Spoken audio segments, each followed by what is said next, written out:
All right, welcome to topic 6 of 7. So keep that in mind. This is your second to the last week of class. Do you have everything turned in? If not, please reach out to me. Let's get it reassigned so that you can turn it in. I do not penalize for late submission for assignments or quizzes, so please reach out to me. This week you're looking at reform movements and social justice, and you might think that this is more like civil rights era forward, but it's not. It starts with the abolition movement, for the abolition of slavery, and sometimes Christian religions and churches did not respond like we think they might have to that, which is disappointing.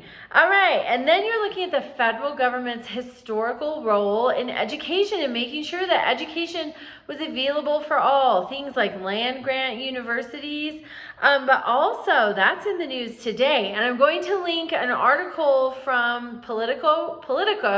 So it wouldn't necessarily be considered scholarly when you're looking at your scholarly sources because it has not been peer reviewed, but it's definitely fascinating and it definitely ties into today because the federal government historically has been very active making sure education is available to all, and now we're looking at closing the Department of Education. So, you need to be paying attention. History continues right before our eyes, always. It's always alive and going. It never ends. Okay, this week is a little different. You have 2 assignments instead of just 1.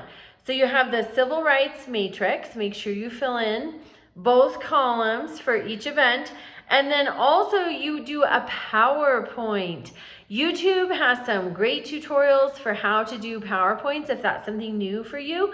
You do a PowerPoint of the progressive era. So ideally you have to have at least 7 slides to get full credit. And how you do that is you make sure that you have an introduction slide, like a title page for your paper, but this is a PowerPoint, so a title slide.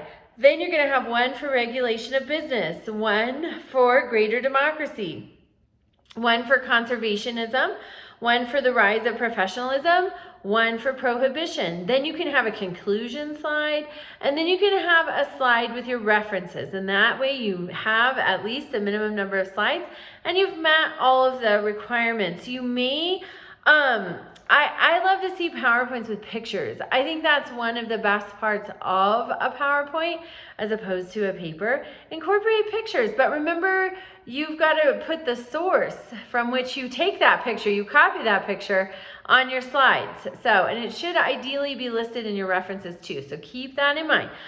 Please reach out with any questions or issues and have a wonderful week.